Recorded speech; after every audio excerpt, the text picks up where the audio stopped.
Pushkin. Rodney Crowell has been a fixture in Nashville's songwriting community for over 50 years. Born in Houston in 1950, he was influenced early on by songwriters Guy Clark and Townes Van Zandt. In 1975, he joined Emmylou Harris's Hot Band as a guitarist and harmony singer, playing with her for 3 years. Rodney became known for his own work with his 1988 album Diamonds and Dirt, an album that made history by producing 5 consecutive #1 singles. Over his career, he's written songs for Johnny Cash, Willie Nelson, Bob Seger, and countless others, earning him a place in the Nashville Songwriters Hall of Fame. Just last August, Crowell released his 20th studio album, Airline Highway, produced by Tyler Bryant, and recorded at Dockside Studio in Louisiana. And just a few months back, Willie Nelson released What a Beautiful World, an entire album of Crowell covers. On today's episode, Bruce Headlam talks to Rodney Crowell about making Airline Highway and the emotional experience of hearing Willie Nelson's tribute album. He discusses his formative years in Nashville's songwriting community, learning the craft from Guy Clark and Townes Van Zandt. He opens up about his difficult childhood in Houston, including his mother's epilepsy, and his father taking him to see Hank Williams perform when he was just 2 years old. Plus, he talks about working with his ex-wife, Rosanne Cash, and meeting his father-in-law, Johnny Cash, for the first time. This is Broken Record. Real musicians, real conversations. Just a quick note here. You can listen to all of the music mentioned in this episode on our playlist, which you can find a link to in the show notes. For licensing reasons, each time a song is referenced in this episode, you'll hear this sound effect. All right, enjoy the episode. Here's Bruce Headlam with Rodney Crowell. You have a new album, Airline Highway, that I do want to talk about. You've had a very big year. A couple months ago, Willie Nelson released an album, covers of your material, Mm-hmm. Oh, What a Beautiful World. I'm just interested. What was your reaction to hearing that? Well, first I went in and sang on a song. We had a duet, so I heard one song, and I had a sense of the sound of it. But he called me back to listen to the whole album, finished mix, sitting on his console, sitting there listening. And by the second, Banks of the Old Band Beer, I was sobbing. It was like, I cried through half of it. I think a lot of it was like, fingers crossed that they even finish this project, that it comes to fruition. It's like, wouldn't it be great? And when I heard it, I was like, oh man. But that had happened to me on an album before that. I was driving in my car and I heard Willie had done this song of mine called Many a Long and Lonesome Highway. I was driving and it was so sweet sounding to me. I was sobbing then. So it's like, Willie has my number. All he has to do is sing a few words and I'm crying. Does that happen with other songs, or that happens with your songs, that you cry? Mine, I'm selfish that way. Cry at my own songs. Yeah. Thank you very much. Yeah, I'm not interested in anybody else. It's a beautiful sounding album, like the space in it. Yeah. It's just gorgeous. And he's 92. Yeah. Go figure. Voice sounds great. Here's the interesting thing. I think what got me about it, the second song is Banks of the Old Bandera. Mm-hmm. And it's a song I wrote way back in the mid-'70s, and it's about childhood. And I recorded it in around 1999, a good while after I wrote it. And my version is a middle-aged man singing about childhood. But the thing that got me the most is Willie's 91 at the time and singing about childhood. And what really moved me emotionally was that, God, here's a 91-year-old man, and he's closer to childhood than a middle-aged man in terms of delivering, I don't know, just whatever it is about youth. It's like coming full circle. It's an amazing album. It's also you're talking about that particular song, his takes are so sweet, but they're not sentimental at all. And I don't know quite how he pulls that off. I don't think Willie was ever particularly sentimental or cloying or anything like that. I mean, from the get-go, he was straight ahead. And part of my love for Willie started around 1964, he had a song called I Never Cared for You that was being played on the rock station in Houston.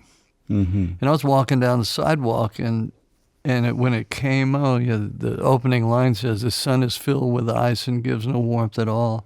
The sky was never blue. The stars are raindrops searching for a place to fall, and I never cared for you."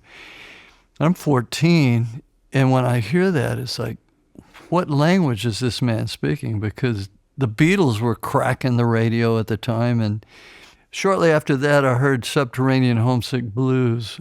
A friend of mine had that Dylan album, Bringing It All Back Home. I think that was the one. And so there were two pieces of music that happened that had a depth that I recognized some sort of depth, but I needed 20 years to grow into whatever that was about, that I was sensing it in my mid-teens.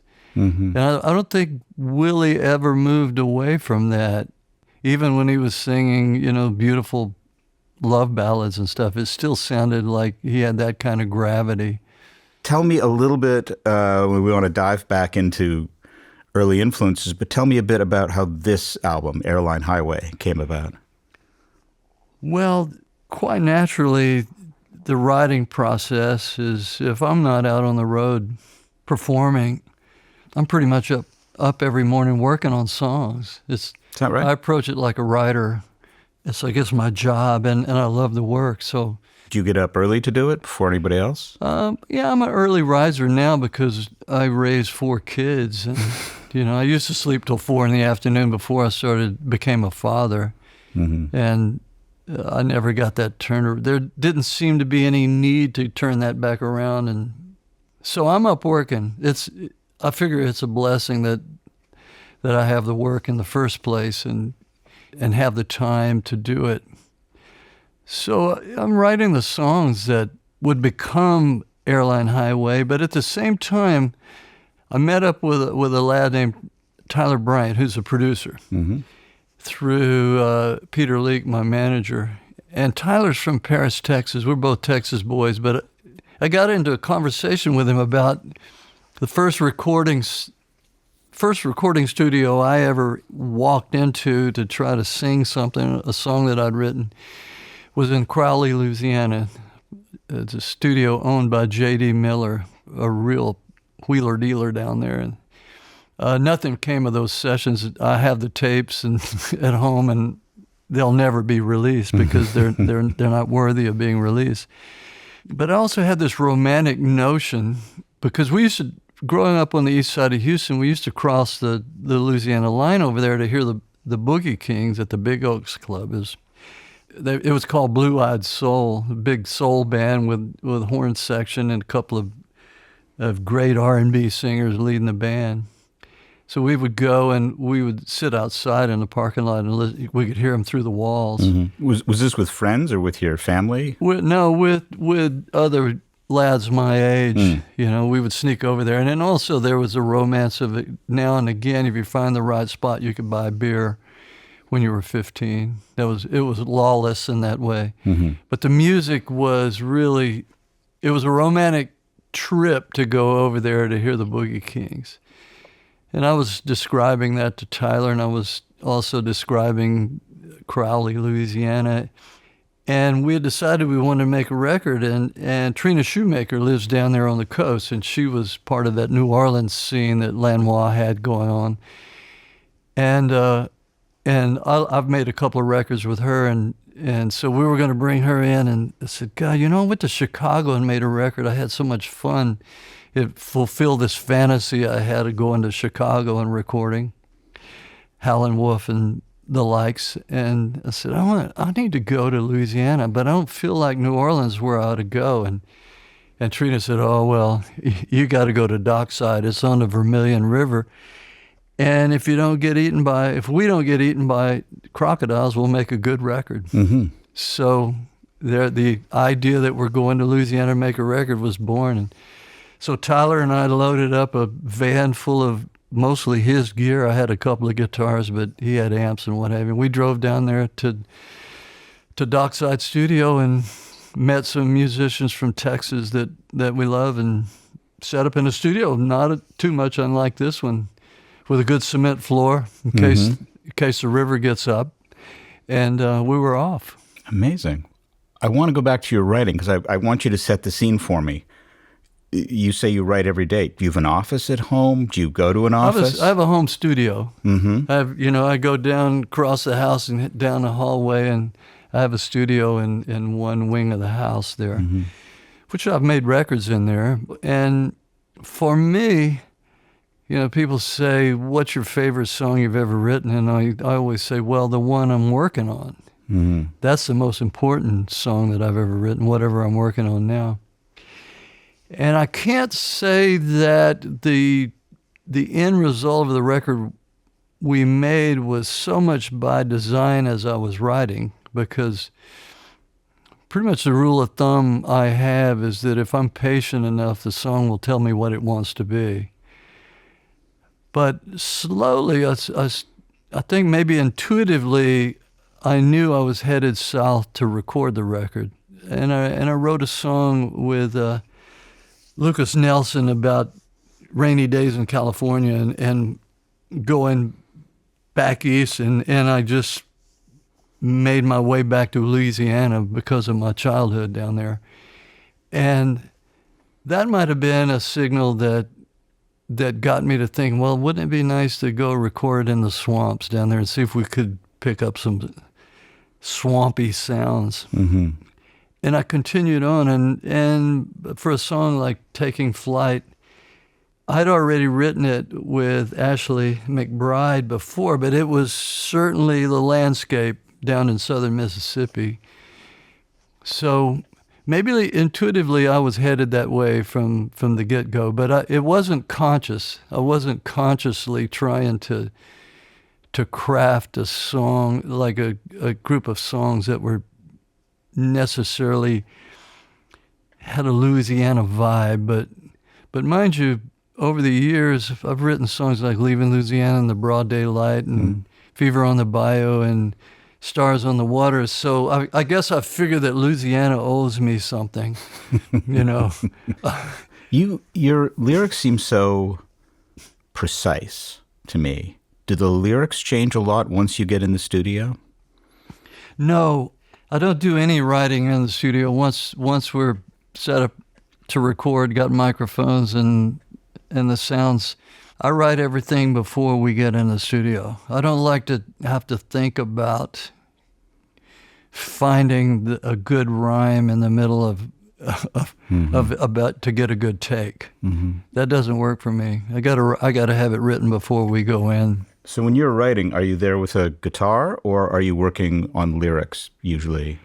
Well, melody comes more easily for me than lyric. I probably 70-30. I probably spend 70% of the time working on the lyric. But the music is, generally speaking, a lot easier for me. I don't struggle with that too much. Generally, the melody comes, and it's very rare that I've written a lyric and then tried to match a melody to fit it. It's happened a couple of times, but the good ones, there's some kind of vibe or some notion or atmosphere from a chord or a couple of chords that fall together in the right way will lead the way to how the melody is and how the language fits it. So a line on the new record, like she's a wildwood flower in a red Corvette. Yeah. Which I loved. Yeah. Do you remember, did that come to you in the middle of writing the song? Did that start it?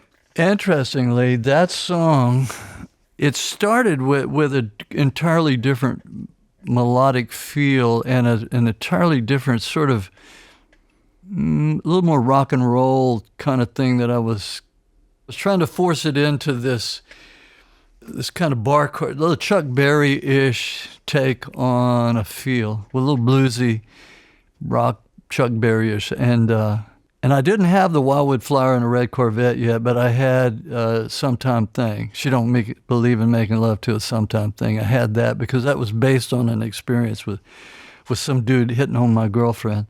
I watched it happen, and she's my wife now. We've been together all this time, and I was watching it.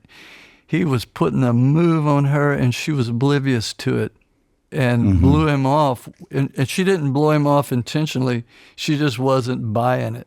Right. And she was so cool, and I watched it. And she don't believe in making love to a sometime thing. That's the line that came to me. And I had it in that Chuck Berry feel, but years went by. 20-some years went by that I monkeyed around with it. Oh, so the lyric was that old? Yeah, the chorus. But then I just said, this melody, I cannot bring anything home. And then one morning I woke up and I started playing just this real folky thumb style rhythm for it. And there it was. And then the line, she's a wildwood flower in a red Corvette, just came to me.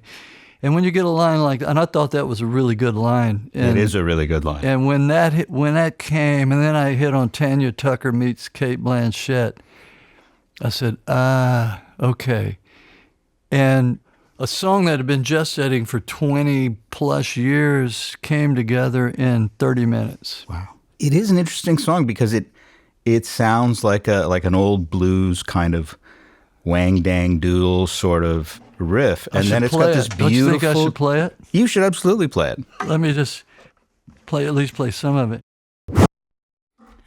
The lines in there are so good. Thank you. Stacked like dishes in the kitchen sink. Yeah. And the one that kills me is one-way ticket back to where you came, from where you came. Yeah. It's also, now that I know the story, somebody hitting on your girlfriend, somebody rich hitting on your girlfriend, it's not unsympathetic to the guy. You could have written a song that was like, you're a loser. Yeah. Well, you're out of her league. But the guy was a film star, and I suppose still is. I'll never reveal his name. Doesn't matter. But thank you for pointing out that it is sympathetic toward the guy. I'm glad, because to be honest, it wasn't my intention to be sympathetic. I really want to thumb my nose at him, and pretty much what I'm doing. But maybe I should rephrase. It's sympathetic towards men in general. Yeah. Well, God knows we need that. Yes. You know, our gender is, our backs have been against the wall for a long time, and for good reason. Yeah, we've earned that. Yeah. You mentioned growing up in Houston. For people who notice how many references there are to rain in your songs, you come by it honestly. Oh, yeah, yeah. Lots of hurricanes. Yeah, it rained a lot. Torrential. You describe in your book basically your house falling apart growing up. Because of the rain. In England, they call them 2 up and 2 down. There's 4 rooms with a bathroom. And there's a kitchen and my parents' bedroom. I was the only child. But you could see the stars through the roof, through the ceiling in their bedroom, and they had number 3 wash tubs and igloo water coolers and pots and pans catching water coming through the ceiling. And same thing in the kitchen. But the water the light bulb in the center of the ceiling, it had to have been dangerous as it could be, because the water would come pouring down around the light fixture in the ceiling, and it would rain and just rain and rain and rain. And I still love rain. I mean, rain feels like home to me. You describe your father, who worked construction. He was a handy guy, but not at home. No, that's true about him. He 6th or 7th grade sharecrop farm education in Western Kentucky. He wound up running as the head guy at a big construction company in Houston, taking on really building barges and launch pads for ships being launched in a shipyard. They're really a smart guy, but it just, all the good things he did for other people just didn't make it home. Was that ever a discussion? Like, we can see the stars? No, I don't think so. I think it's, no doubt my parents were Depression era farm kids, sharecrop farm kids, entitled, And I don't think that they really thought that they had a right to expect anything better than what was there. However, my dad would go off to work and really perform for the man. And my mother was a janitor at the school for a while there, and I suppose she was good at it. I don't know. But if you knew my mom and dad, you would know why I'm a songwriter. Because my father played guitar and he had a beautiful voice, and he was a savant in another way, in that he grew up on a sharecrop farm where they walked 4 or 5 miles to someone who had a old dry cell radio to listen to the Grand Ole Opry on Saturday nights. And I guess the way it was, he could hear a song once or twice and have it.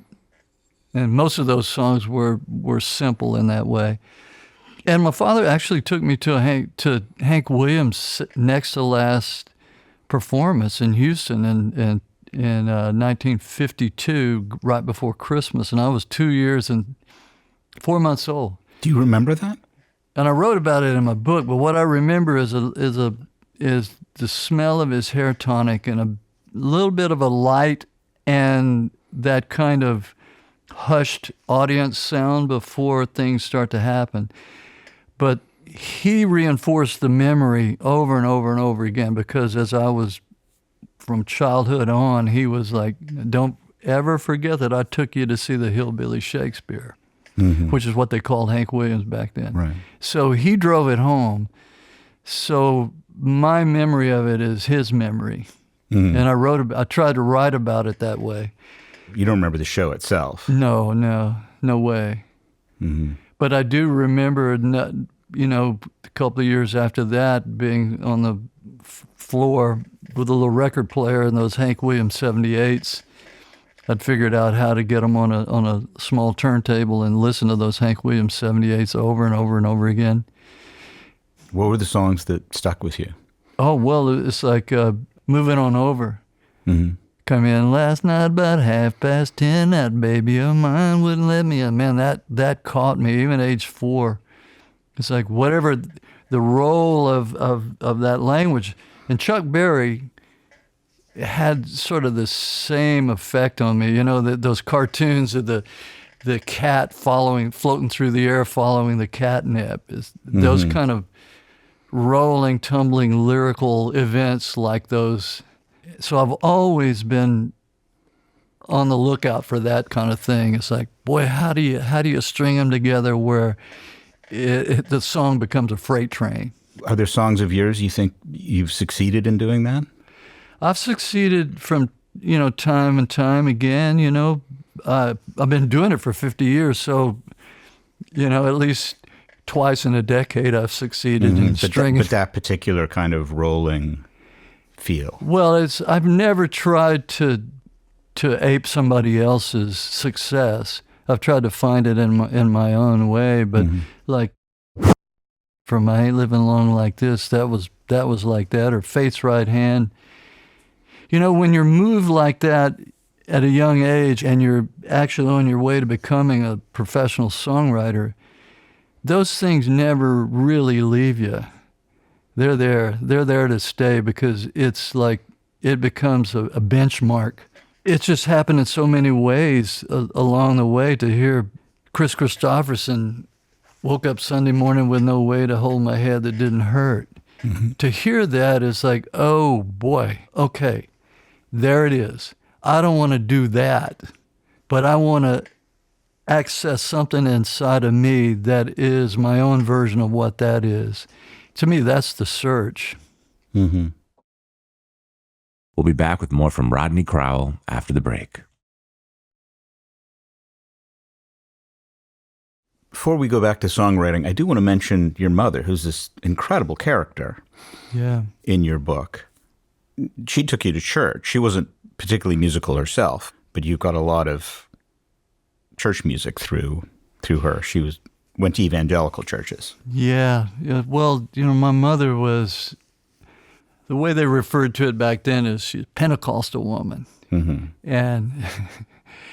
And she spoke in tongues. I jokingly say we were, just couple of cuts below snake handlers. But my mother used to drag me up on the east side of Houston, used to drag me to this place called Emmanuel Temple, where they had, if you read the book, it sounds like you have, it's like there were two preachers at this church. They alternated. I don't remember why they alternated. One guy was really slick, you know, he was sort of insinuated that he was the evolved spiritual leader of this thing, but I didn't trust the guy. Mm-hmm. You know, at age 4 or 5, it's like something about. But there was another guy named Brother Pemberton who later reminded me of Jerry Lee Lewis, and I liked him because he was slinging it from the hip. He was making it up as it was going. He was saving us all from roasting in hell, you know, just at the very last minute. And he just had a knack for it, and I loved him. And the thing about it, the whole thing in the church was that if the preacher was doing his job, we would all go down and kneel, you know, by the podium there and confess our sins and everything. And I was just kind of disinterested and looking around. I happened to glance up at the guy, and he was standing over me, and he winked. He just gave me a wink, and it's like it set me free for the rest of my life. It was like, to me, he was saying, hey, man, this is show business, you know. Even then, he let felt, me in on the secret. Of course, it took a long time for it to dawn on me that what that wink really meant, and maybe he didn't mean it. But later on, when it dawned on me, it's like, he was letting me in on this is show business, man. Because that's what it was. Mm-hmm. The slick dude, it was show business for him. He was just doing it in a more suave way. Were you ever religious then?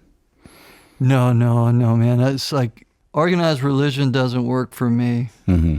A spiritual life works for me, and you know, I'm a God guy. You know, I think whatever that is, I got a connection to it, but it's strictly my connection. I wouldn't even dare to assume that it was anybody else's connection. Mm-hmm. I think one of my problems with religion is that they try to lead you down their path instead of your own path. Your mother also, and you talk about this a lot in your book, she had seizures. She had epilepsy, I guess. Full blown. She had polio too. That girl started out, you know, polio, dyslexia, I'm sure, epileptic.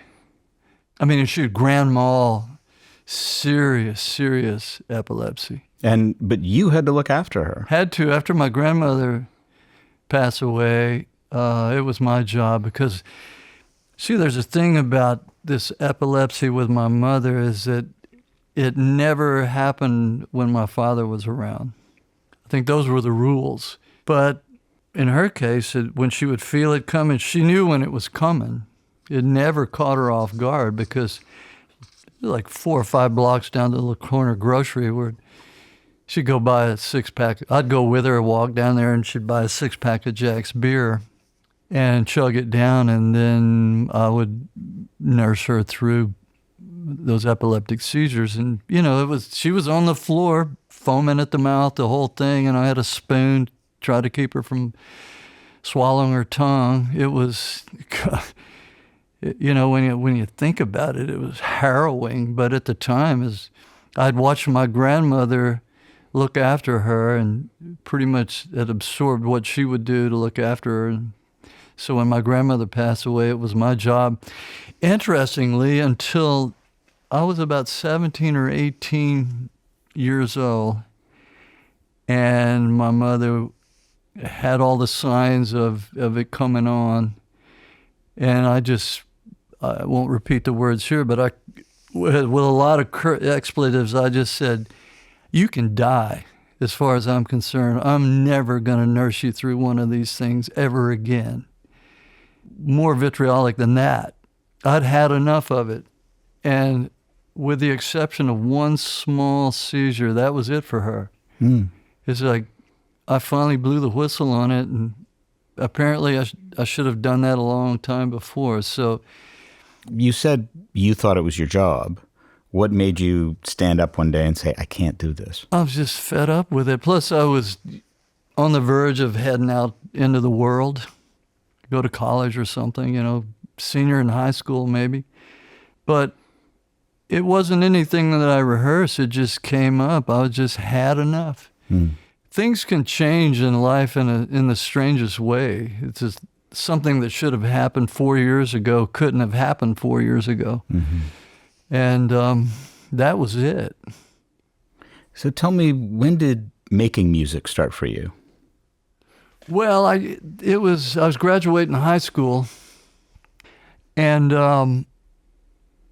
you have a class song, and so I was really interested in popular music, from the Beatles on, and Chuck Berry, and all the things that I like, Bob Dylan, and so I went home and wrote a song for the class of '68, Crosby High School, 43 seniors graduating. I wrote this song, really not a very good song, but they all voted it in. So you're not going to play it now. So oh God, no. I went to my 25th class reunion, the only one ever, and I went, and by then I had a reputation for making records and what have you, and writing songs, and so some of my classmates from back then were like, hey, are you going to play our class song? You play our class song? I said, no, I don't think so. I don't have a guitar. No, that's real, no. And there was a woman named Miss Henson who was a home economics teacher who I always really loved when I was in school, and she was hard on me, but I really liked it. And I could tell that she liked me, but all these students, from my high school were gathered around, and it was almost like the Red Sea opened up. Here comes Miss Henson, surely in her 90s by then, and she comes walking up, and I said, well, I'm not going to, and she said, good. That song wasn't any good then, and it wouldn't be any good now. Wow. And I said, Miss Henson, and I hugged her, and I said, you're so right. You're so right. It was wonderful. It was the perfect thing to happen. And so you started playing in bands, though, or you got together with guys and played in clubs? Yeah, well, I left home. It wasn't runaway. I left home at age 15 to join a band in a little country town. We lived on the east side of Houston, and this brother-sister team that I knew came to the door and said they were putting a band together in a little town about 35 miles northeast of where we lived. So I took a guitar and left home. And my mother, I don't remember what she said, but my dad said, tell him you write your own songs. So first rehearsal, I'm there with these teenagers, and I started playing. And I said, yeah, I wrote that song. And of course, everybody knew I didn't. It was like, you didn't write that song. I said, yeah, I wrote that song. So I never did back down. And I had identified myself as a songwriter, and I wasn't going to back down. What kind of gigs were you playing then? Oh, well, we played the Legion Hall. It was called the Crosby Stomp. Legion Hall, and it was teen dances. And then over in a little town called Humble, Texas, all these little outlying towns, they had Legion Halls and teen canteens and that kind of thing. And we had a band called the Arbitrators. And we were a cover band. We played country songs. We played Beatles songs. We played Beach Boys. One of the guys in the band had a falsetto voice like Brian Wilson, so we could play Beach Boys stuff. And we earned a little bit of money. And I moved in with his family. And eventually my parents left that house. That house finally fell down because the water finally got the best of it. And they moved out to the little town there. They rented a place out there, and I moved back in with my parents probably somewhere around the junior year of high school. And then when did you start to think, this could be a career for me? This is what I want to do? it takes me a minute to think about that because I always wanted to do it.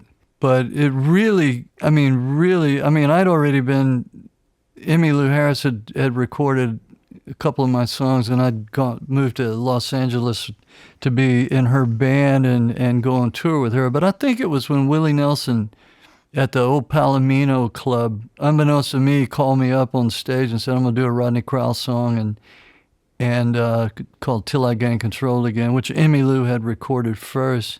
And I remember walking up there thinking, this is like I'm being knighted by King Arthur. I think this songwriting thing is going to work. And that was the first time I ever had that thought like, okay, this is my career. Really? Yeah. Because you'd already moved to Nashville by that point. Yeah, this was 5 years after I'd moved to Nashville. Did you move to Nashville wanting to be a performer or a songwriter? I got to Nashville under false pretenses. I'd gone to Crowley, Louisiana with a buddy of mine. We had a duet thing, kind of a Simon and Garfunkel wannabe, and we went to Crowley and made a record over there. And the producer went off to Nashville, called me sometime later, a good 6 months later, and said... How old were you at this point? 21. He called me, found me somehow. He said, get up here to Nashville, find Donovan, my buddy, my college roommate who I sang with. He said, get up here. I've signed you to a 10-year recording contract with Columbia Records, and you're going on the road with Kenny Rogers in the first edition for a year, opening. Okay, I'm in the business.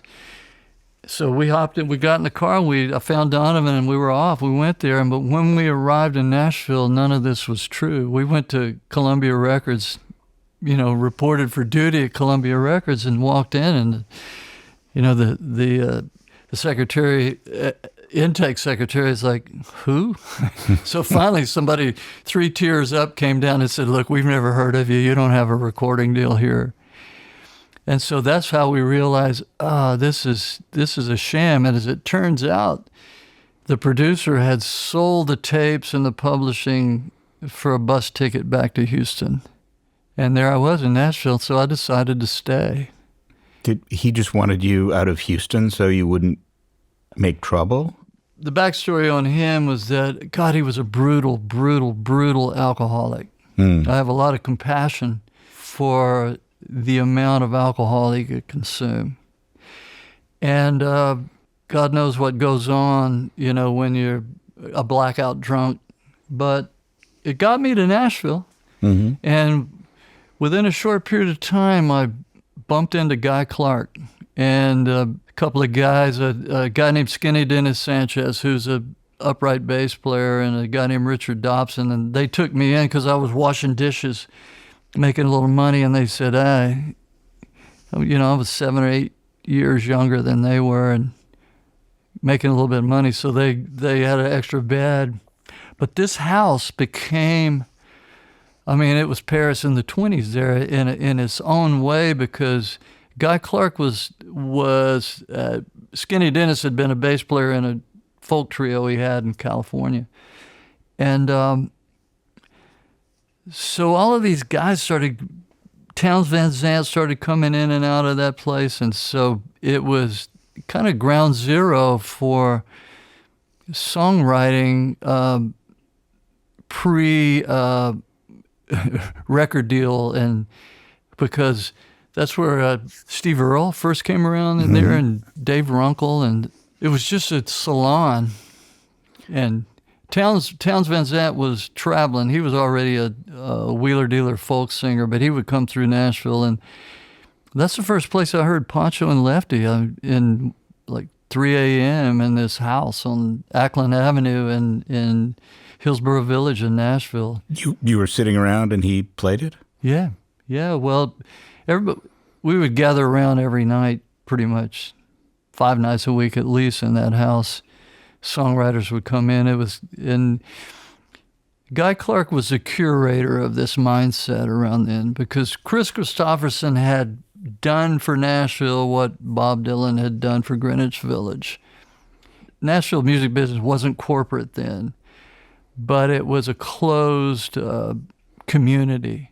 But Chris Christopherson opened it up to these kind of would-be poet songwriters, which I fell in with. I didn't have any songs worthy of playing in the wee hours, but I knew all of these old Appalachian Dead Baby songs that I learned from my father, and I could throw them out and stay in the room. Guy Clark would say to me, he said, just shut up and listen. You might learn something. And he was right. What did you learn from particularly Guy Clark? Self-editing.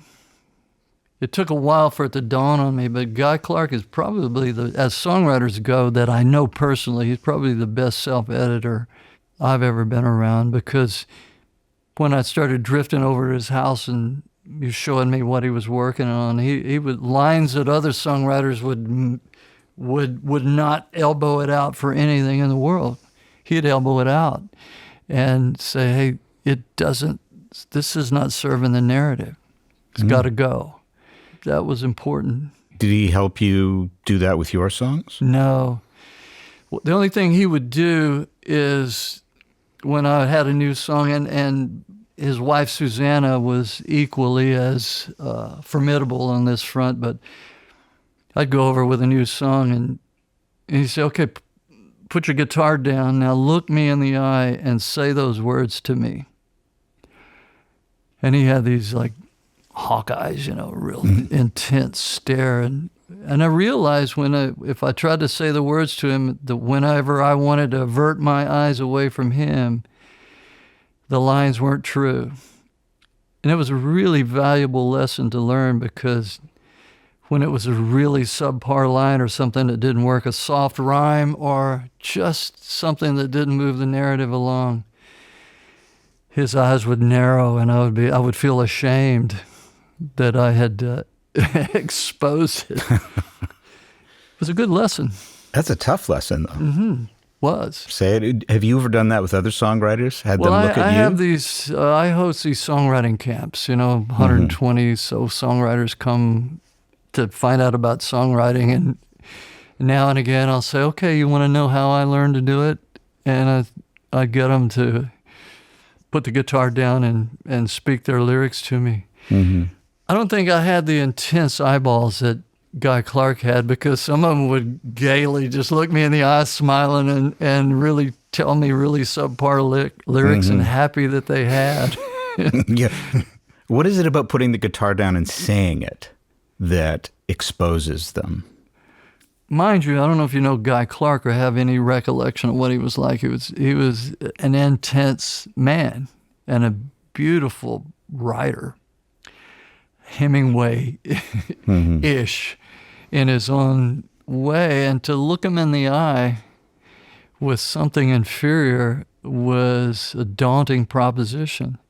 It was just the perfect thing for me at the time. Did you ever present songs to Townes Van Zandt? Townes was not, well, first, the only song that Townes ever kind of nodded toward me was a song, Till I Gain Control Again, which was the one that I wrote that early on, and I got there and was able to move along with that song for a good bit. That's the only one that he ever kind of nodded approval of. But Townes wasn't as generous as Guy.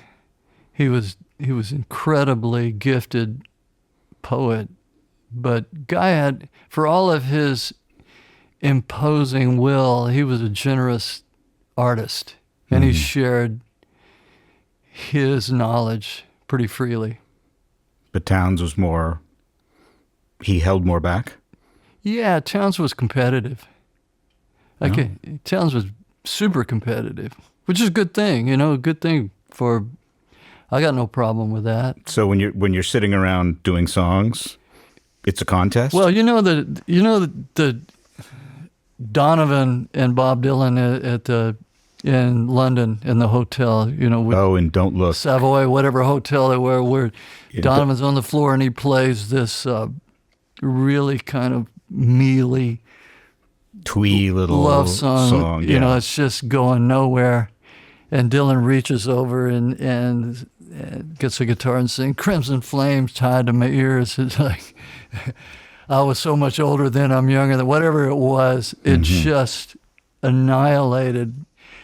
I bring that up because that's, Townes had that too. And early on, if I'm sitting listening to Pancho and Lefty, I was smart enough to not make that mistake because he'd have hit me with any one of those songs he'd written by then and just shrunk me down to nothing. So it was better to observe and to listen and see just how Townes was able to pluck out of the ether real poetry.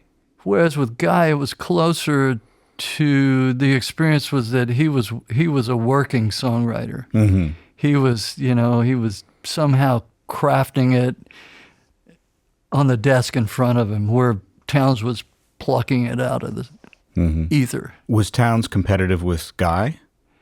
Yes. Townes was competitive with Guy, but Guy ignored it. I say this because I watched those two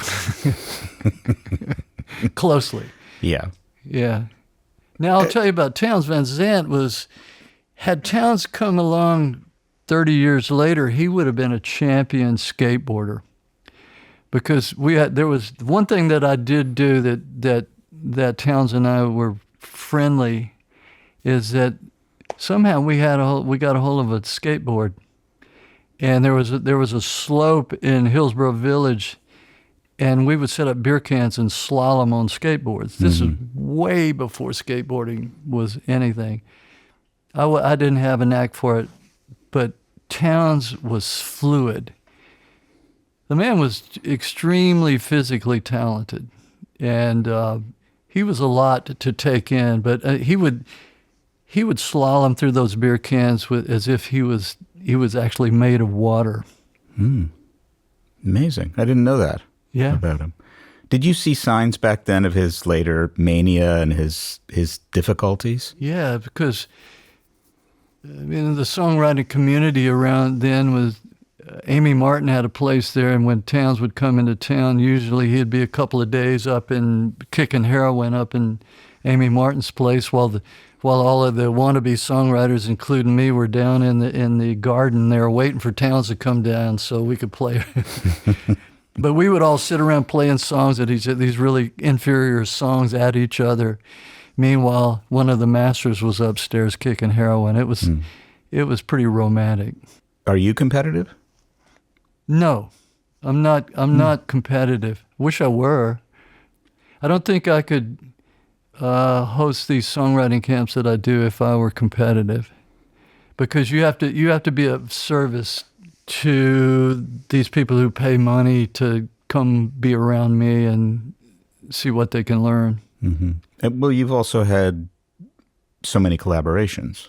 Yeah, and also I was married to Roseanne Cash too, and I learned my lesson there because I was producing her records, and she shot through the roof with the records I was helping her make, and I didn't at that particular time. Was that difficult?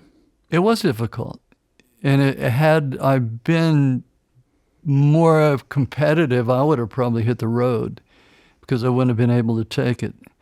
But I had a sense that, I'm part of this, and what I'm bringing to this is not easily recognizable because I was helping her with material and helping her get there, and she deserved every bit of it.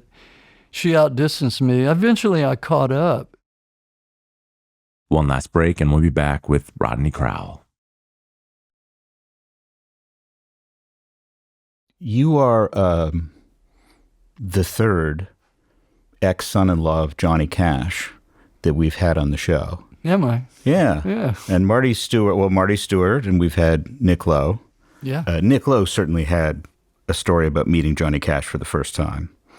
Do you remember your first time?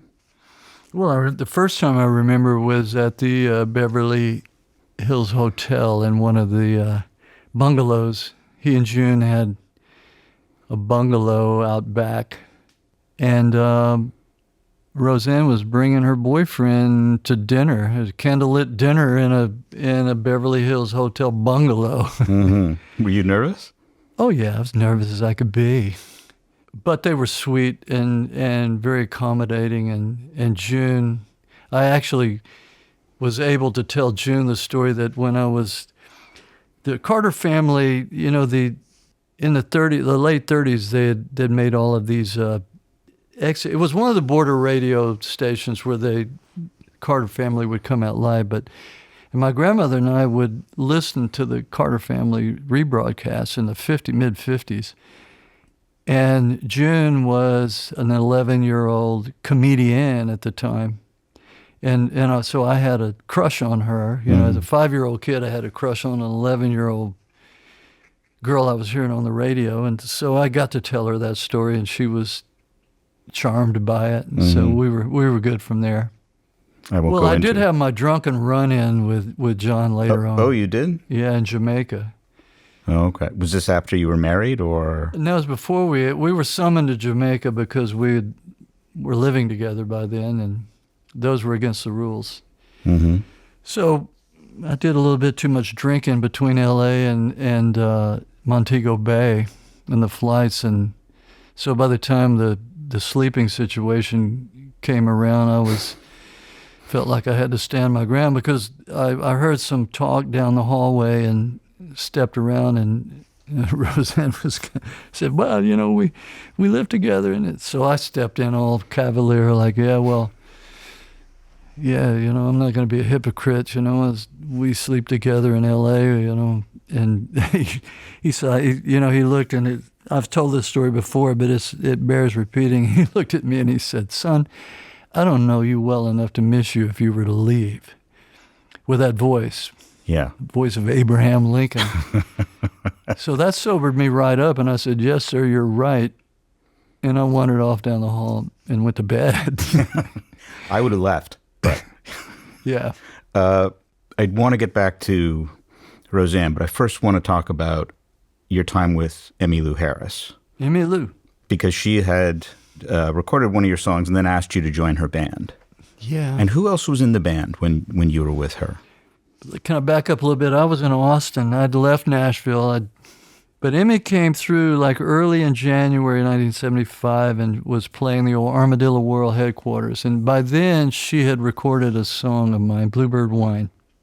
So somehow she found me and said, come and sit in with me at my gig at Armadillo World headquarters. And so I went and we sang something. I don't know what we sang, but after her set, she said, hey, I'm going to L.A. tomorrow. You want to go? And I said, well, yeah. And she said, I got an extra ticket. She doesn't, I was with Emmy a couple of nights ago, and she doesn't remember where she got this extra ticket. I certainly never knew, but I flew from Austin to Los Angeles with Emmylou on somebody else's ticket in 1975 and stayed 7 years. And unbeknownst to me, she was putting together a band and had decided that she wanted me in it. There might be a guitarist in Austin who's still waiting for his ticket. Yeah, but that band turned out to be half of it came from Elvis's band, and it was because of the band that had done Grievous Angel with Graham Parsons and Emmy, James Burton and Glenn Hardin and Emery Gordy. So they were all still in the band. They were in the Hot Band, and John Ware and Hank DeVito and myself. We called ourselves the hippies, and James and Glendy and Emery were the pros. And off we went on a world tour since 1975 with him. You've mentioned Till I Gain Control Again a couple of times. I have a running argument with my wife over whose version is better, yours or Emmylou's. My particular recording of Till I Gain Control Again is not up to snuff. I produced that.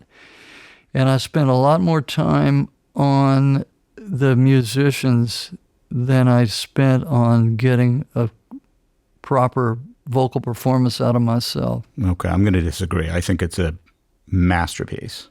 Wow. your Well, good. your version Thank of you. that song. Thank you. will. I wish I could share your opinion about that, but I hear it and I go, oh, man, I wish you'd have been paying attention.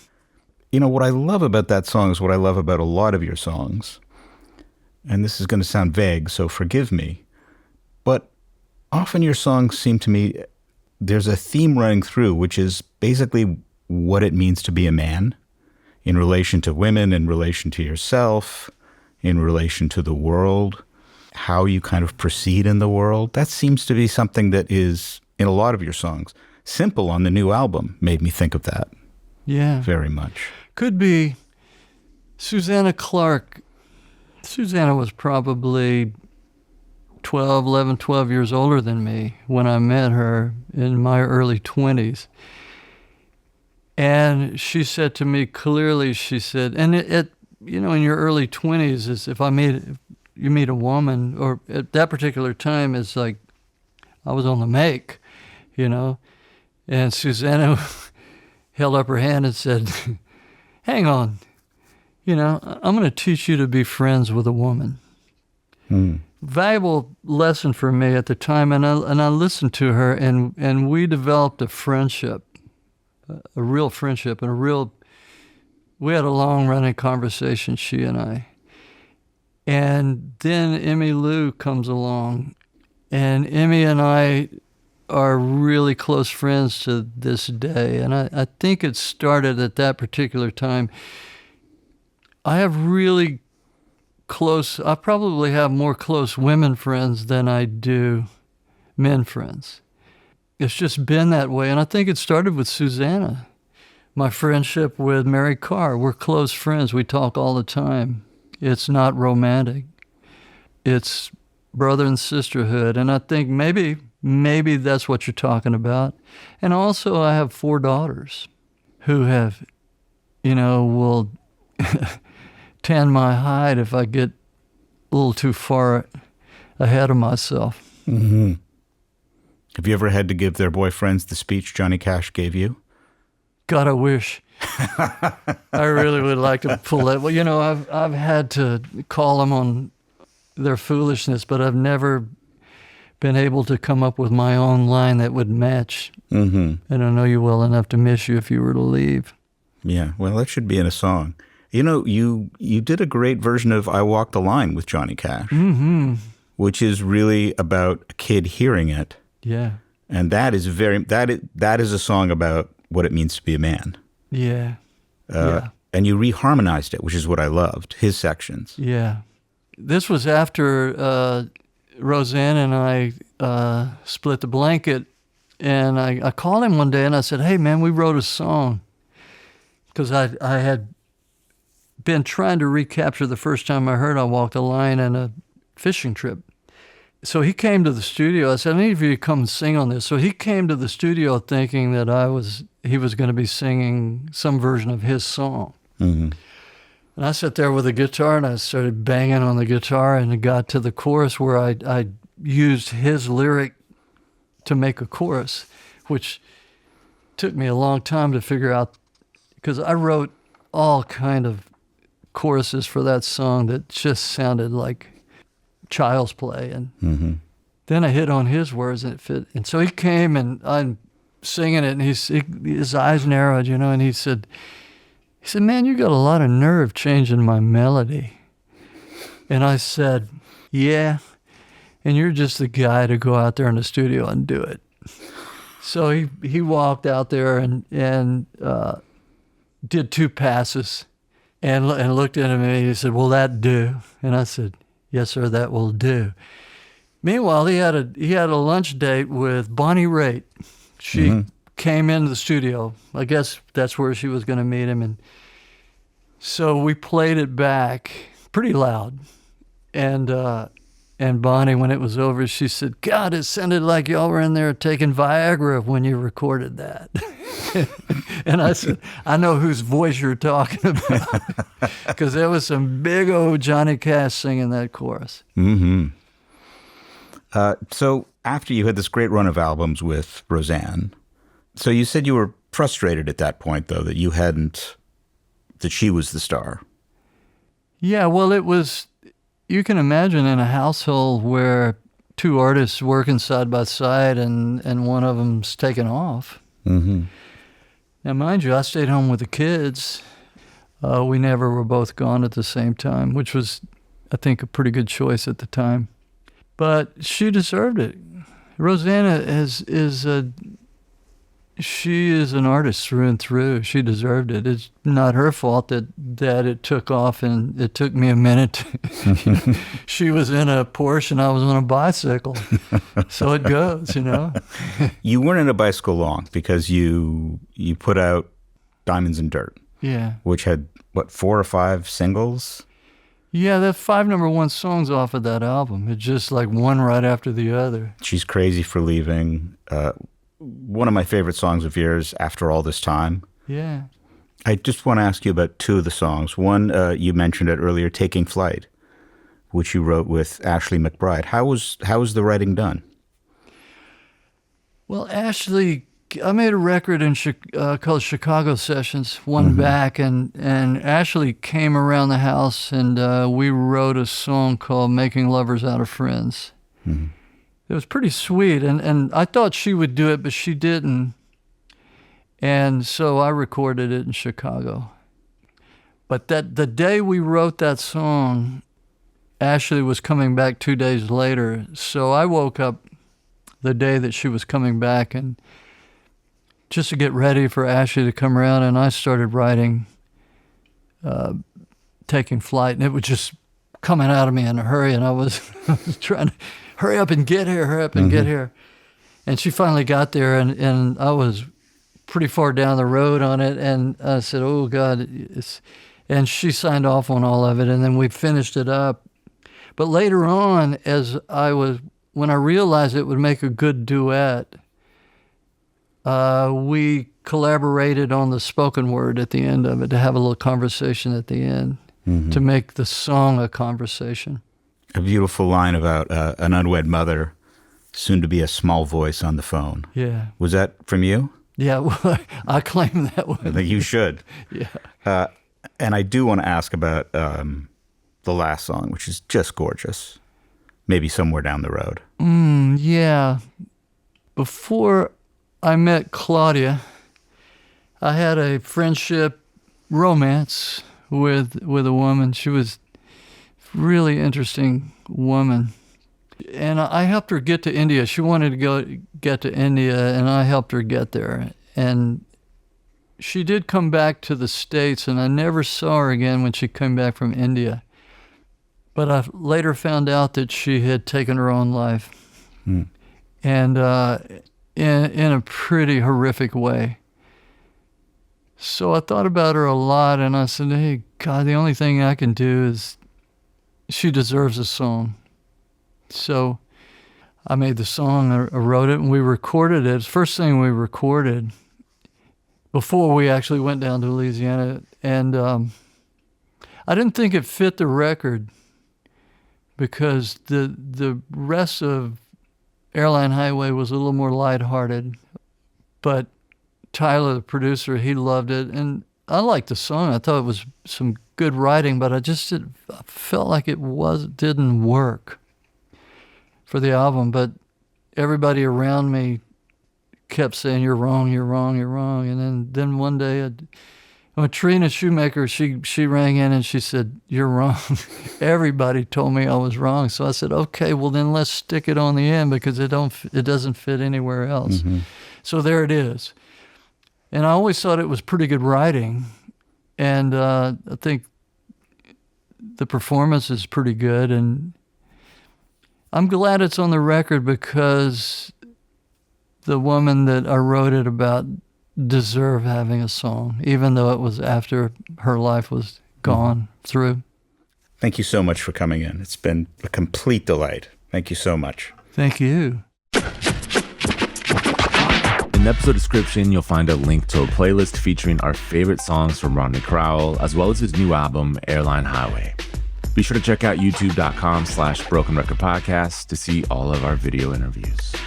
And be sure to follow us on Instagram @The Broken Record Pod. You can follow us on Twitter @Broken Record.